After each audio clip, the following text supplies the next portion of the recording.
Camilo e esse é mais um vídeo da série de videoaulas sobre a plataforma Embrapa.io. Neste vídeo, inauguraremos uma playlist especificamente focada na temática de desenvolvimento de agentes de inteligência artificial generativa, ou seja, os famosos assistentes virtuais. Para essa playlist especificamente, focaremos principalmente no uso de ferramentas no-code, ou seja, ela será voltada não necessariamente para programadores, podendo ser utilizada também por outros profissionais que queiram desenvolver agentes para suas bases de conhecimento. Então, para poder iniciar nesse primeiro vídeo, nós faremos a criação do nosso projeto, do nosso assistente virtual e iremos instanciar a ferramenta que utilizaremos ao longo de toda a playlist, que é o N8N. Essa ferramenta vai nos auxiliar em todos os processos, desde o treinamento, o fine tuning de LLMs, a integração com essas LLMs, os processos de RAG, de criação de Model Context Protocol, que são os famosos MCP Servers, e também na parte de Web Scraping. Então, são várias técnicas que podem ser utilizadas para poder implementar esses agentes. Nesse primeiro vídeo, então, nós faremos a criação do projeto, iremos instanciar a nossa ferramenta N8N dentro da infraestrutura de software e hardware do Embrapa.io. Então, para poder iniciar a criação desse assistente, a primeira coisa que nós devemos fazer é acessar a nossa plataforma Embrapa.io. Então, para isso, nós vamos digitar, esse nome Embrapa.io não é à toa, você pode digitar no seu navegador embrapa.io e você irá acessar essa página aqui, que é o Embrapa for Developers. E aqui na página Embrapa for Developers, a gente vai ter a documentação completa da plataforma, então você pode recorrer aqui caso tenha alguma dúvida. Mas o que nos interessa é vir aqui na seção de ferramentas e acessar a primeira ferramenta que aparece, que é Dashboard. Essa ferramenta aqui ela é a porta de entrada para todas as demais ferramentas do ecossistema da plataforma. Então, quando a gente clica nela, a gente vai cair nessa página aqui. Então, aqui você vai digitar o seu e-mail.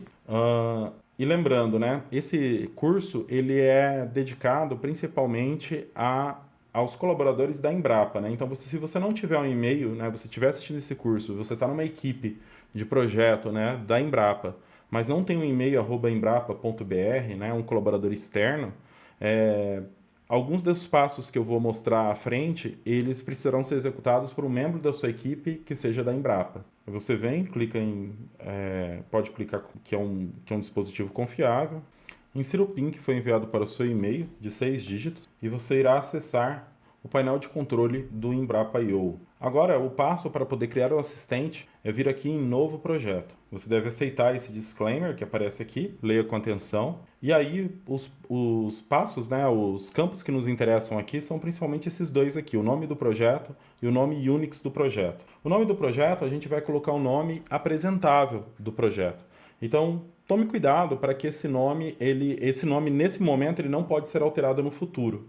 Então, escolha um nome que represente bem o seu nome de projeto, o que você está criando, e utilize aqui, inclusive, letras maiúsculas, ou seja, faça um nome apresentável. Eu vou escolher para esse projeto lúdico o termo Roboi, porque aqui a gente, para fins desse vídeo, a gente vai criar um assistente virtual especializado em pecuária. Quando eu coloco aqui o nome Roboi, automaticamente ele coloca aqui embaixo o nome Unix. O nome Unix é importante que ele seja um nome minimalista, porque ele vai, a partir do momento que a gente utilizar as chamadas URL autogeradas, que vai ser explicado mais adiante do Embrapa.io, esse nome vai compor as URLs. Então ele deve ser um nome representativo, vocês podem ver que o Embrapa.io ele gera, a partir do nome do projeto, o mesmo nome aqui seguindo os critérios de um nome Unix, que tem que ser letras minúsculas ou números e hífens. Ele não aceita espaços, não aceita letras maiúsculas, não aceita caracteres especiais aqui.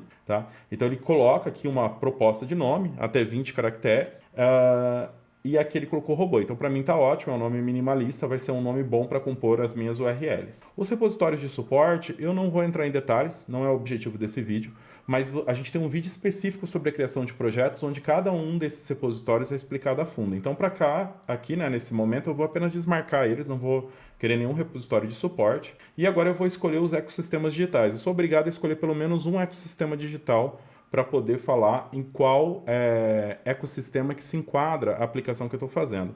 Como eu disse, né, a proposta aqui desse exemplo é criar um assistente virtual para pecuária. Então, logicamente, eu vou marcar pecuária aqui. Se eu estivesse fazendo um assistente virtual, por exemplo, para o SOF ou para o SPS, né, ou seja, um assistente virtual voltado para algum setor interno de uma unidade, eu poderia vir aqui escolher institucional. Esse institucional é aqui justamente para atender aos projetos que tratam de processos transacionais, né, processos de produção das unidades e da sede da Embrapa. Ou eu posso escolher uma combinação aqui também de ecossistemas ligados à agropecuária, tá? Então, por exemplo, eu vou marcar pecuária aqui, mas como esse meu assistente vai lidar também com questões de integração lavoura, pecuária, floresta e sistemas consorciados de forma geral, eu vou marcar também agricultura e florestas aqui. Quando eu clico aqui, vocês vão ver que ele cria um card, né? Aqui no caso do meu robô aqui.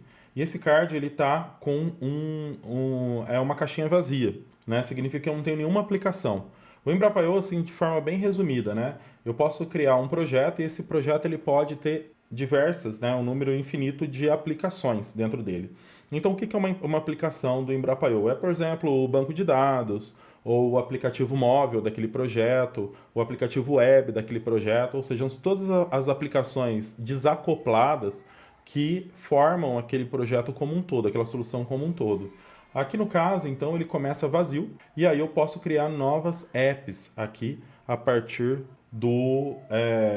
desse botão aqui, nova app. Então eu vou criar uma nova app. Novamente eu vou ter um disclaimer que eu preciso aceitar. Eu marco aqui que estou ciente, próximo, e aqui é um ponto-chave, tá? Existem no Embrapa.io 2 boilerplates que foram criados especificamente para atender essa demanda de criação de agentes de inteligência artificial generativa, tá? Então a gente tem o N8N com quadrante o AHA, é esse daqui, que é o que a gente vai utilizar no âmbito dessa playlist, né, mais profundamente, vai utilizar o tempo todo.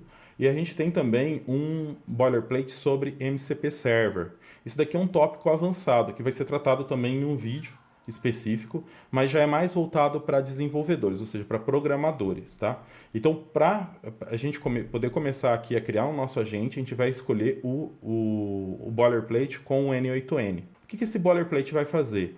Ele vai basicamente colocar o N8N junto com um banco de dados do N8N, junto com um banco de dados de vetores, que a gente vai ver mais adiante, que é principalmente para poder fazer os processos de fine tuning por meio de RAG, né, para especializar as nossas LLMs, e vai colocar também o AHA. O AHA ele é a integração com o WhatsApp. Tá? Então, se a gente estiver fazendo um agente que vai integrar com o WhatsApp, ele já vai ter a ferramenta que faz essa integração aqui. Tá? Além disso, ele vai ter também o Redis, que é um banco de dados especializado para a parte de memória. Né? Aquela questão de eu fazer uma pergunta para o meu assistente, depois eu faço outra e ele considera a resposta anterior na próxima. Né? Então isso é importante que tenha essa memória para poder ficar uma conversa fluida com o usuário final da aplicação, né? Do assistente. Então basicamente é isso, tá? Então eu vou vir aqui, vou colocar dentro do robô. Aqui eu vou ter que colocar um nome em Unix que vai nomear essa aplicação. Esse nome tem que ter no máximo 10 caracteres. Então eu posso colocar aqui o N8N, que eu já vou saber que é o N8N aqui, que se trata dentro do robô. E vou mandar criar a aplicação. Quando eu mando criar a aplicação, ele aparece essa menininha, né, meditando. E agora, o Embrapa, esse comando que eu dei para poder criar a aplicação, ele entrou numa fila dentro do Embrapa.io. Então, eu preciso aguardar que em algum momento ele vai processar. Isso pode levar alguns minutos, tá? Então, eu fico atualizando aqui. Em algum momento, ele vai gerar essa aplicação para mim. Uma vez que ele gerou a aplicação para mim, ele vai aparecer aqui, né? Vai sumir aquela mocinha meditando. E vai aparecer para mim aqui 3 nomes aqui que são os estágios das aplicações, tá? Que é Alpha, Beta e Release. De forma bem resumida, tá? O que isso significa? Eu posso ter até 3 instâncias na nuvem da mesma aplicação, dessa aplicação N8N, tá? Então o Embrapa ele trabalha com basicamente 4 estágios de maturidade que a gente fala. Um estágio de maturidade que é desenvolvimento, que funciona aqui na minha máquina local, então eu consigo pegar essa aplicação e rodar ela localmente no meu computador, né? Ou seja, não estaria rodando na nuvem.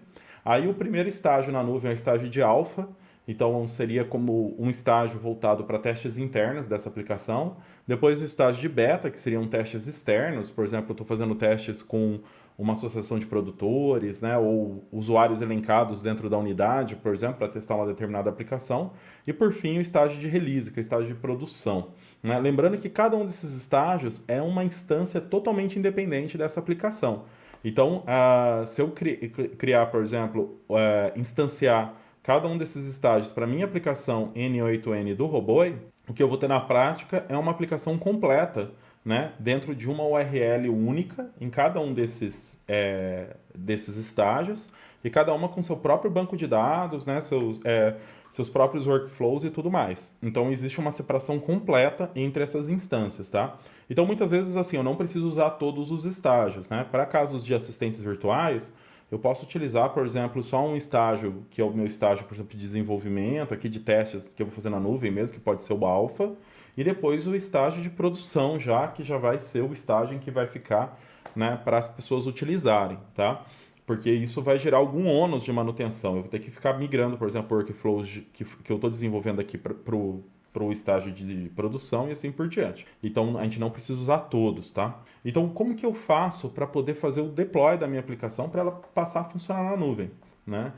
Basicamente, eu preciso primeiro configurar um estágio desse aqui. Então, eu vou vir aqui em Alpha, e aí, novamente, eu vou ter um disclaimer aqui, né? Só voltando aqui, eu cliquei aqui nessa engrenagenzinha. Isso aqui se chama, é o wizard de configuração da build, tá? O que é uma build? É essa combinação aqui do nome do projeto, que é Roboi, junto com o nome da aplicação, junto com o estágio. E essa tríplice forma uma build. Então a gente vai se referir a ela a partir de agora como build.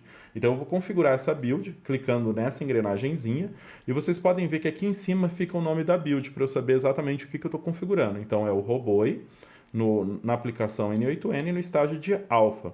Aqui tem um disclaimer novamente, vocês devem ler e aceitar. E aqui eu vou aceitar e vou clicar em próximo. Aqui tem um dos pontos chaves para eu poder utilizar, principalmente quando eu estiver desenvolvendo, né, esses assistentes virtuais. O Embrapa ele funciona como uma rede de clusters, né, que estão espalhados pelas unidades da Embrapa, né?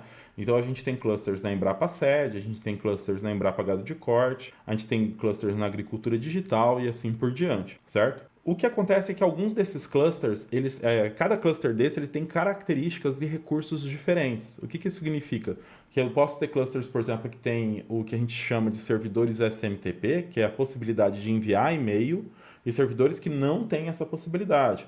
Eu posso ter clusters que eu consigo logar, por exemplo, na aplicação via web terminal, e clusters que não me oferecem essa possibilidade. E da mesma forma, eu tenho clusters que têm acesso aos chamados GPU servers, e clusters que não têm esse acesso. O que são os clusters que têm acesso aos GPU servers? Os GPU servers eles são servidores especiais que eles têm placas de vídeo, né? E como é bem sabido, né? LLMs, né, modelos de aprendizado de máquina, eles rodam melhor dentro das GPUs, ou seja, dentro de placas de vídeo, né? Então, se eu quiser fazer um assistente virtual onde eu vou utilizar clusters locais, ou seja, eu vou utilizar, né, um processamento de LLMs, né, dentro do ambiente da Embrapa, eu preciso escolher um cluster que tenha GPU Server. Eu vou dar um exemplo aqui de um cluster que não tem GPU Server, tá? Esse aqui é o io.cnpgc.embrapa.br. É um cluster que fica na Embrapa Gado de Corte. Se eu clicar aqui nele, vocês vão ver que ele tem vários recursos ativados aqui, como SMTP, IP público, Web Terminal, né, Snapshot, mas ele não tem o GPU Server. O GPU Server está marcado aqui como não tendo, certo? Então, se eu fizer o deploy do meu N8N dentro desse cluster, eu não vou poder utilizar um GPU Server local. Eu vou precisar utilizar um GPU Server na nuvem, né? Talvez um de terceiro, que nem, por exemplo, o ChatGPT ou o Gemini. E aí, provavelmente, eu vou ser bilhetado. Eu preciso ter um BUD, né? um recurso para poder pagar essa bilhetagem, né? A outra opção é utilizar um cluster que tenha GPU Server. Então, eu vou dar um exemplo aqui de um cluster na sede, na Embrapa Sede a gente tem, né, no momento que eu gravo esse vídeo, basicamente os servidores dentro da sede e os servidores dentro do CNPTIA, né, na Embrapa Agricultura Digital, lá em Campinas, são os únicos clusters, né, que vão ter acesso a GPU Servers. Pode ser que quando você esteja assistindo esse vídeo, a gente tenha outros clusters com GPU Servers, então é importante você olhar aqui, de repente, qual cluster está mais próximo de você, ou se você tem algum cluster na unidade, que tem acesso ao GPU Server. Então aqui no caso eu escolhi um cluster da Embrapa Sede, e aqui está marcando o GPU Server como habilitado, né? Então, ele me mostra aqui, por exemplo, logo abaixo, quais informações de acesso que eu tenho. Então, aqui, por exemplo, ele está habilitado também o SMTP, que é o envio de e-mails. Então, eu consigo enviar e-mails utilizando, por exemplo, essas especificações aqui. E da mesma forma, eu consigo usar o GPU Server, né, local desse cluster aqui, utilizando estas especificações aqui. Então, aqui ele está falando que a LLM Runtime que tem nesse GPU Server é o Ollama, né? Aqui ele não fala quais são os modelos, mas tem como a gente consultar quais modelos open source, são sempre modelos open source nesses GPU servers locais, quais que estão disponíveis aqui nesse GPU server, tá? Eu vou mostrar isso mais adiante para vocês. Então eu vou escolher esse aqui mesmo, cloud.agro.rocks, e vou passar aqui para próximo. Aqui a gente não precisa alterar nada, tá? Isso daqui são os volumes que são criados para minha instância. O que significa isso basicamente? Novamente, de forma bem resumida, né? Quando o Embrapa.io ele faz o deploy da sua aplicação na nuvem, o que ele está fazendo, na verdade, é fazendo esse deploy por meio de uma técnica, né, um procedimento de containerização. Então, ele utiliza containers, né, para poder separar a sua aplicação. Todos esses clusters que a gente está listando aqui, que são os clusters do catálogo do Embrapa.io, eles são servidores compartilhados. Então, eles são utilizados por diversos projetos. Como que a gente compartimentaliza cada um desses projetos para que um não interfira do outro? Cada um deles fica delimitado dentro de containers. Então, eles não conseguem acessar nem o hospedeiro, que seria o servidor principal, e nem outros projetos no mesmo servidor, tá?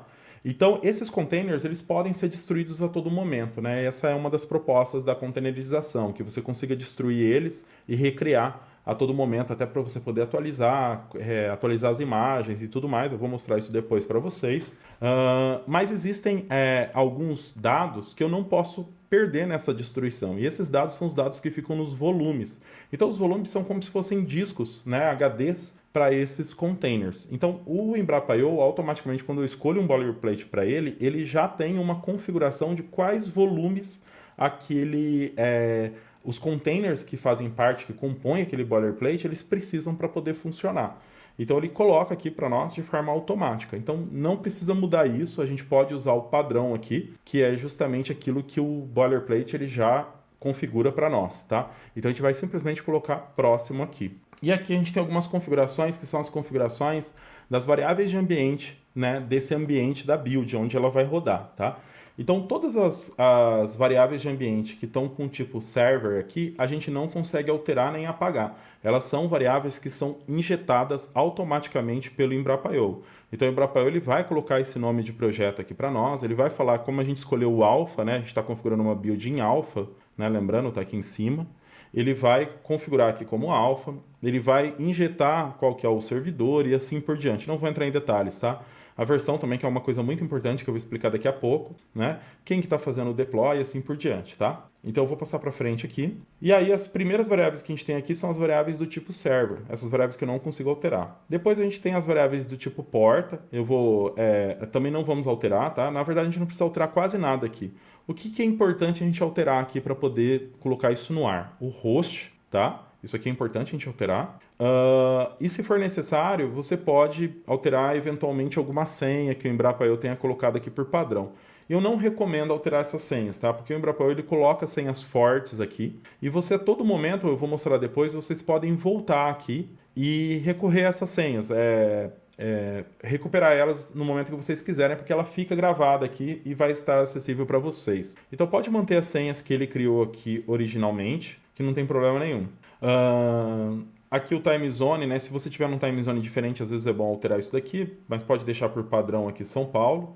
O PG admin é o usuário que vai ser criado por padrão para poder acessar a gestão do banco de dados. Isso aqui eu recomendo vocês alterarem para colocar o e-mail de vocês. Então eu vou colocar meu e-mail aqui. Esses passwords eu não vou alterar nada. Os volumes também não vou alterar nada, certo? E aí, como eu disse, né? A gente precisa alterar só aqui o host. Então eu vou vir aqui para o último passo, porque esse host aqui está ligado ao último passo nosso de configuração. Então a gente passou lá pelo início, pela configuração a escolha do cluster, a configuração dos volumes, a configuração das variáveis, e agora a gente está no último passo, né, antes de validar a aplicação, que é a configuração das URLs. O que é isso? O Embrapa.io ele trabalha da seguinte forma: quando a gente coloca essa instância dentro do servidor cloud.agro.rocks, O que ele faz, na verdade, é para cada serviço que a gente está expondo, né, nessa nuvem, ele configura uma porta padrão para esse serviço, né? Então, para a gente poder acessar esse serviço, a gente teria que acessar por meio dessa porta. Então, colocar assim, por exemplo, http, cloud.agro.orgs, 49255. Seria uma forma de acessar esse serviço. Só que isso é muito ruim, né? Porque é uma forma que, primeiro, a gente não tem um certificado SSL para poder criptografar esse acesso, né? É por meio de uma porta, então é muito ruim. Então, o que a gente pode fazer? A gente pode configurar domínios, certo? São subdomínios que o Embrapa.io vai configurar automaticamente e que ele vai associar a cada uma dessas portas que foram criadas ali. Então, por exemplo, eu posso vir aqui configurar para o Roboi no item port, que eu sei que é a porta do N8N. Eu venho aqui e configuro, por exemplo, Roboi N8N.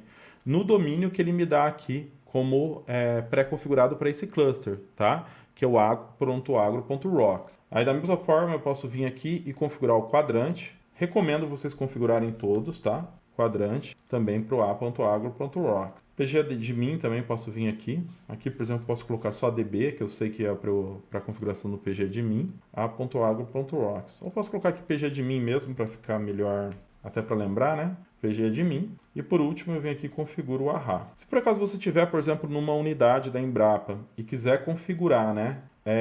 Esse domínio dentro da sua unidade, não tem problema, tá? É só pedir, por exemplo, para o NTI da unidade criar no DNS da unidade um domínio. Então eu poderia colocar, por exemplo, se eu estivesse dentro da Embrapa gado de corte, eu poderia colocar roboi.cnpgc.embrapa.br. Aí eu viria aqui e viria configurar assim, né? roboi.cnpgc.embrapa.br e eu pediria ao NTI que criasse no DNS uma entrada do tipo cname apontando para router.embrapa.io. Quando eles fizerem isso e eu configurar aqui, isso vai funcionar, tá? Então ele vai apontar isso daqui para esse servidor nessa porta específica, tá? Mas não é o caso aqui, então vamos desativar isso daqui. A gente quer só os domínios autogerados mesmo, tá? E aí a gente pode ir para a próxima aqui. Ah, desculpa. Agora que a gente tem um domínio, né, que é o roboi.n8n.a.agrorocks, a gente vai, na verdade, voltar aqui para o variáveis e vai editar aqui o host, tá? Então a gente vai colocar aqui roboi-n8n.a.agro.rock, ok? Que foi aquele que a gente colocou lá. roboi-n8n.a.agro.rock. roboi-n8n.a.agro.rocks, ok? Aí eu venho em próximo e finalmente eu venho aqui e salvo e valido. O que vai acontecer? Quando eu clicar em salvar e validar, o Embrapa.io ele vai entrar, ele vai colocar a sua build, né? Que é a build alpha aqui da aplicação N2N do projeto Roboi, num status de validando, né? Conforme eu disse anteriormente, tudo dentro do Embrapa.io funciona com filas. Então, na verdade, isso daqui entrou dentro de uma fila do Embrapa.io e ele vai estar processando, né, várias requisições. Uma das requisições vai ser a nossa. E aí, se tiver tudo ok, ele vai marcar isso daqui com um verdinho de validado, né? Então, o que a gente faz agora? A gente fica atualizando aqui, esperando ele validar. A validação, assim como alguns outros processos do Embrapa.io, eles são informados também por e-mail, tá? Então, você vai receber um e-mail falando que a sua aplicação foi validada. É só aguardar, você pode aguardar, ficar atualizando aqui, ou fecha o Embrapa.io nesse momento, aguarda o e-mail chegar e depois você retorna aqui para o painel de controle, ok? Vamos esperar então. Bom, a nossa aplicação foi validada, eu recebi e-mail então avisando que a aplicação foi validada. E aqui no painel de controle, agora ela está marcada como válida, certo? Agora aqui tem um ponto muito importante, tá? O Embrapa.io ele foi construído voltado principalmente para programadores. Então, apesar de você não precisar programar, talvez, assim como tinha as variáveis de ambiente, que é um item um pouco mais complexo dessa configuração das instâncias, aqui também vai ter uma configuração que é necessária fazer, né, para poder fazer o deploy da aplicação. Quando o Embrapa.io ele valida, né, a aplicação, ele faz isso a seco, né? A gente fala, ele está fazendo isso, na verdade, sem de fato ter feito a instanciação né, da sua build lá no servidor. O que ele fez foi testar todas as suas configurações de volumes, variáveis de ambiente, hosts, para ver se estava tudo ok, certo? Se tiver tudo ok, ele fala, ó, sua aplicação está válida e você já pode fazer o deploy. O que a gente chama de deploy é justamente essa instanciação lá no servidor. Para eu poder fazer essa instanciação, eu preciso utilizar um mecanismo de versionamento da instância. Tá? O que é isso especificamente? A gente vai entrar agora, então, dentro do Git. Então, aqui em cima, no nosso card, né, do projeto, a gente tem essas chaves aqui. Isso aqui, ele abre o GitLab da aplicação. Então, eu vou vir aqui no GitLab e aqui tem o Roboi, certo? Então, aqui, o que eu estou vendo aqui na prática, né? Eu estou vendo justamente o meu projeto e as minhas aplicações, né?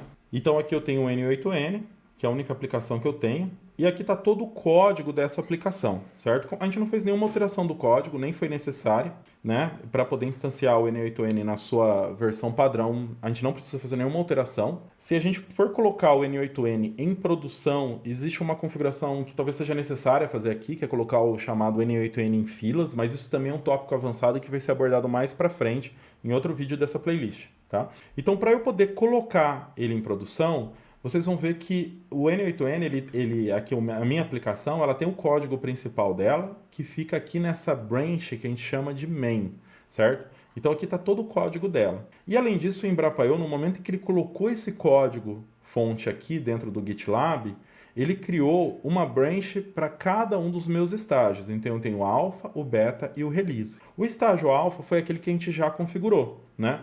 Então ele já está válido e ele está apto, aguardando ser lançada uma versão desse código aqui para ele poder tentar fazer o deploy dentro do servidor lá do cloud, né, que foi o servidor que a gente configurou para poder fazer o deploy, certo? Então eu vou agora selecionar aqui, dentro do N8N, essa parte aqui de tags. O que é isso? Aqui é onde eu coloco as versões do meu código. E é necessário que eu crie uma versão para que ele faça deploy. Sempre que eu quiser que eu fizer alguma alteração no código, eu preciso criar uma nova versão que seja superior à versão anterior, e aí o Embrapa.io vai entender que ele tem um novo deploy para poder fazer daquela aplicação. Então eu venho aqui e crio essa tag. Para poder criar essa tag, eu preciso seguir um formato muito restrito de nomes de tags, senão o Embrapa.io não aceita, tá? Que formato que é esse? Quando a gente vem aqui dentro da nossa documentação do Embrapa.io, a gente tem aqui na parte de terminologia uma definição exata de como deve ser o nome de uma versão dentro do Embrapa.io. E essa versão ela sempre vai seguir esse formato aqui, que é o que a gente chama de uma macro versão. O que é esse macro versão? É, por exemplo, versão 1.0, versão 2.0, versão 3.0. Ou seja, a macro versão é justamente esse grande número, quando você tem uma grande alteração entre uma versão e outra. Aí depois, esse número ele é seguido, né, separado por ponto, pelo ano e pelo mês do que a gente chama do milestone, né? Então eu aconselho vocês, principalmente quem não é desenvolvedor, a colocar o ano e o mês corrente, tá? Que você tá. Então você pode colocar, por exemplo, aqui no nosso caso seria 25, é só 2 dígitos do ano, e o mês sem a precedência do zero, tá? Então se a gente está, por exemplo, em abril, o mês é 4, se a gente está em maio, é 5, se a gente está em outubro, é 10, certo? E aí seguido pelo estágio, que nesse caso o nosso vai ser alfa, que é o nosso estágio que a gente está colocando, e o patch. O patch nada mais é do que um número que começa em 1 e a gente vai incrementando para diferenciar, por exemplo, vamos supor que eu tenha várias versões no mesmo mês, né? Então eu vou ter sempre lá, por exemplo, 1.25.5, por exemplo, se for maio, né? Traço alfa, ponto 1, depois ponto 2, depois ponto 3 e assim por diante, certo? Então a gente vai chegar aqui e vai criar essa tag no formato 0. Por que eu estou colocando 0? Porque aqui a gente ainda está em um estágio de alfa, as coisas estão em desenvolvimento, então eu assumo que eu não tenho nenhuma versão 1.0 ainda da minha aplicação. Eu estou começando com uma versão 0 dela, certo? É uma versão de desenvolvimento. Ponto 25, como eu comentei, né? Agora, eu estou gravando esse vídeo no mês de junho, então eu vou colocar aqui 6-alfa.1, certo? Então, quando eu faço isso, o que eu estou falando para o Embrapa.io? Eu estou falando, ó, a minha versão, ela é uma macro versão 0, no milestone de junho de 2025, no estágio alfa, e o meu patch aqui é o 1, que é o primeiro patch que está começando.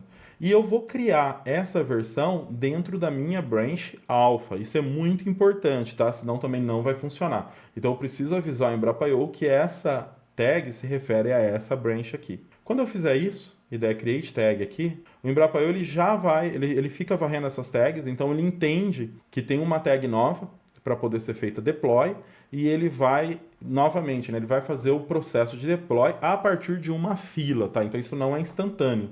Então, novamente, eu posso ficar aqui no meu painel de controle, né, atualizando para esperar fazer o deploy. Quando ele fizer o deploy, ele vai colocar um chip, né, um pequeno cardzinho aqui do lado com o número da versão que a gente definiu, certo? E ele também vai me mandar um e-mail, né, se deu tudo certo. Se por acaso der algum erro, ele também vai mandar um e-mail com esse erro e eu vou precisar consertar eventualmente alguma coisa, tá? Mas como a gente não mudou nada, provavelmente, assim, o mais comum é não dar nenhum erro nesse passo aqui.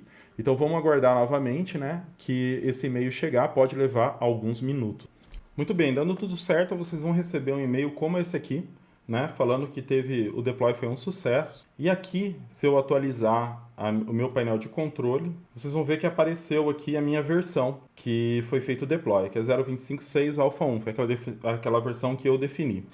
Alguns outros recursos vão começar a ser ativados aqui dentro do Embrapa.io, como por exemplo o Bug Tracking, que ele caça erros, a parte do Matomo mesmo, que é para ver visitações e tudo mais. O que nos interessa aqui? Primeiro, nos interessa acessar o N8N. Ele já está no ar, né? Então, eu vou clicar aqui e ele já está tudo certo, já está funcional. Poderia ser que quando eu clicasse aqui ele desse um erro de certificado. O que acontece? O Embrapa ele primeiro faz o deploy da sua aplicação e depois ele configura aquela questão do subdomínio, né? Então a gente configurou aqui o subdomínio como sendo roboi-n8n.a.agro.rocks. O Embrapa.io ele precisa criar essa configuração desse subdomínio dentro do router, né?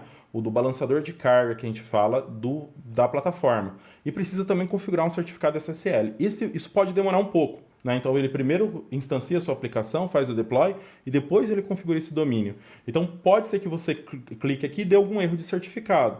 E nesse caso, a única recomendação é aguarda um pouco, continua atualizando aqui a página, que em algum momento ele vai validar e vai estar tudo certo. Então eu venho aqui agora, e a primeira coisa que vocês vão fazer para configurar o N8N é colocar o e-mail de vocês. Então eu configurei aqui, né, o meu e-mail, nome, último nome, e configurei uma senha. Dou next aqui. Aqui ele pergunta algumas coisas, né, para coletar estatísticas mesmo de uso da própria ferramenta. Você não precisa preencher nada aqui. E aqui tem um ponto importante, tá?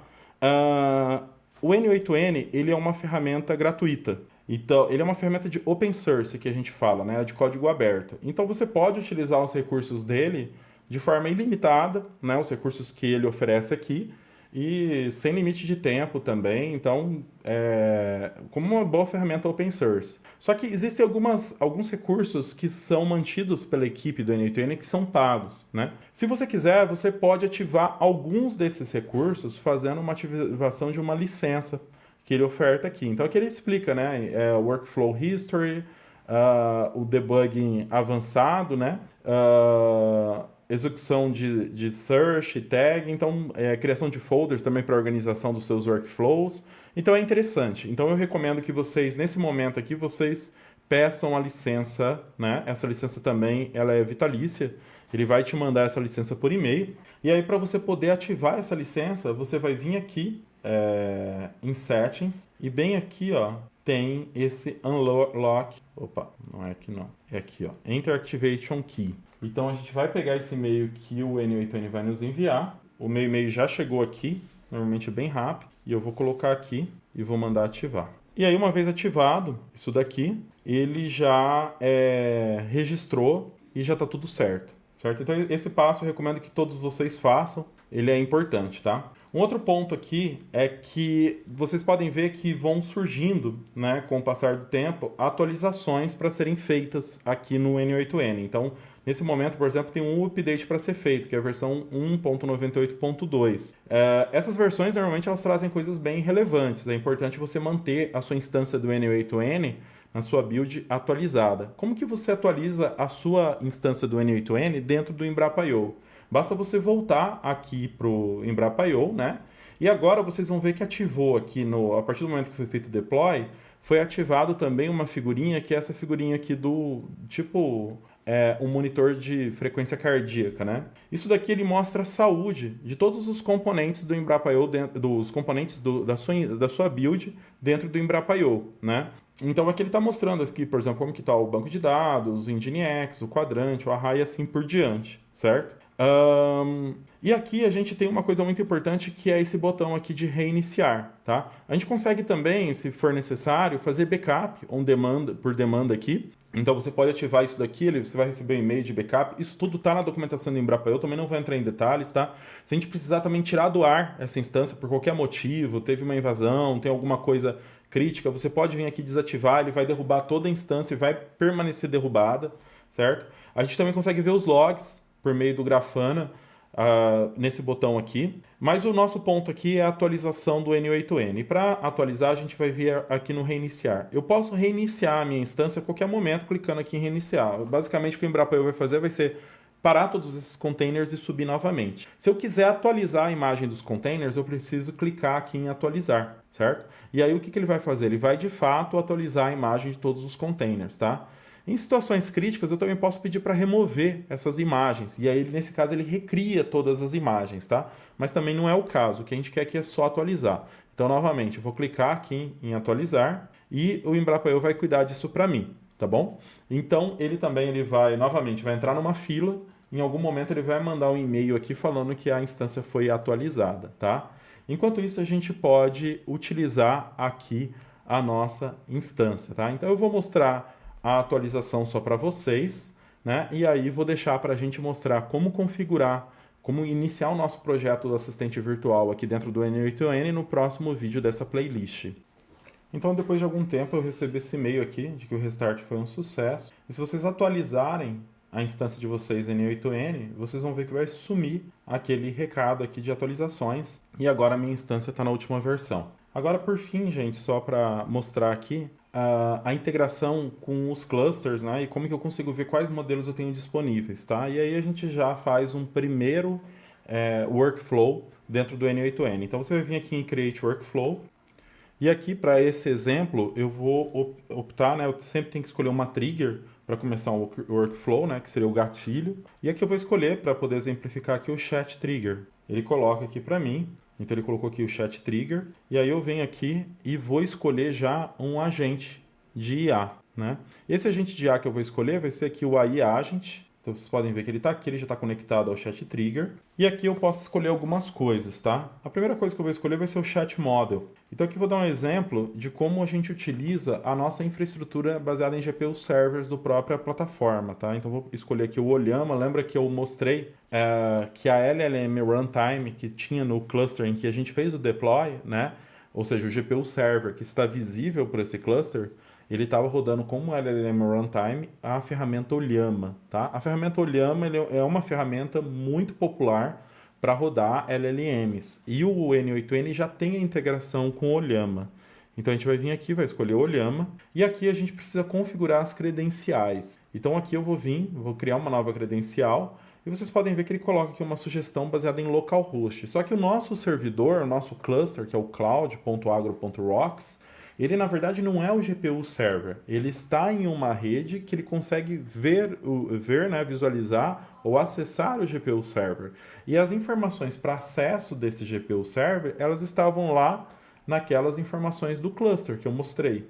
Então a gente pode voltar lá, né, novamente. O que eu fiz aqui? Voltei para o painel de controle do Embrapa.io, cliquei na engrenagenzinha, né? Venho aqui novamente e aqui está o cluster selecionado, que é o cloud.agrorocks. Aqui tem o GPU server e aqui, ó, a gente tem as informações de acesso ao Ollama. Então eu seleciono aqui llm.sed.embrapa.br e altero aqui. Vocês vão ver que essa porta 11434 é a mesma porta aqui, porque ela é a padrão do Ollama, tá? Então é a mesma porta aqui. E eu dou um save. Aqui ele não conseguiu conectar. Desculpa, pessoal, tem um erro aqui, né? Provavelmente quando você acessar, quando você estiver vendo esse vídeo no futuro, esse erro já vai ter sido corrigido, tá? Não é sed.embrapa.br. O correto aqui é llm.nuvem.ti.embrapa.br. na porta 11434. Então aqui quando você salva, ele mostra que a conexão foi um sucesso, eu salvo e posso fechar essa tela, certo? E aqui, ó, quando eu venho aqui agora, né, seleciono aqui a conta, ele vai listar para mim todos os modelos que tem lá nesse servidor, certo? Aqui, como vocês podem ver, são modelos open source, né, que estão disponíveis. E esses modelos, eles normalmente foram escolhidos, né, porque existem, na verdade, uma infinidade de modelos open source. Então, a gente faz essa escolha com base em modelos que o hardware desse GPU server seja capaz de executar com uma performance adequada, né? Especificamente esse GPU server aqui, ele tem, eu acho que são duas RTX 6000 de 24 GB de memória, mas é basicamente em cima dessas características de hardware que a gente faz a escolha dos modelos disponíveis no GPU server. Então aqui no caso, eu vou escolher aqui, por exemplo, só para exemplificar, esse Gemma 3 Gaia. Isso daqui é um modelo que é um fine tuning em cima do Gemma, né, que é o modelo da Google, mas que foi refinado por uma equipe brasileira para lidar melhor com o português brasileiro, né? Então posso escolher isso daqui, dou um back aqui novamente. Então eu venho aqui, é importante colocar uma memória, né? Aqui para esse teste eu posso colocar o Simple Memory, lembrando que a gente vai mostrar depois, mas a gente também pode contar aqui dentro desse boilerplate com Redis Chat Memory, que é mais robusto, mas aqui eu vou colocar o Simple Memory mesmo, e é basicamente isso. Com isso aqui eu já consigo interagir com esse modelo, tá? Então eu posso vir aqui salvar e posso perguntar alguma coisa, por exemplo, ó, quais as maravilhas da antiguidade? Ele respondeu depois de algum tempo, tá? Então, as 7 maravilhas do mundo antigo são um conjunto de estruturas notáveis, papapá, papá. Aí ele dá aqui as 7 maravilhas, né? Pirâmide de Gizé, estátua de Zeus, papapá. O que é Embrapa e quando foi criada? Ele respondeu, 1973, papapá, o que faz? Então deu uma resposta bem completa aqui. Então aqui a gente já consegue brincar com os modelos disponíveis dentro do GPU Server, tá? Inclusive, esse daqui é o primeiro passo. Se eu quisesse, inclusive, criar um assistente utilizando, né, aqui o Ollama, eu consigo fazer isso, tá? Sem problemas. Então é isso. Nesse vídeo a gente fica por aqui. E no próximo vídeo a gente já vai começar o treinamento, né, o chamado Fine Tuning de LLMs e outras técnicas relevantes para o nosso assistente virtual, ok?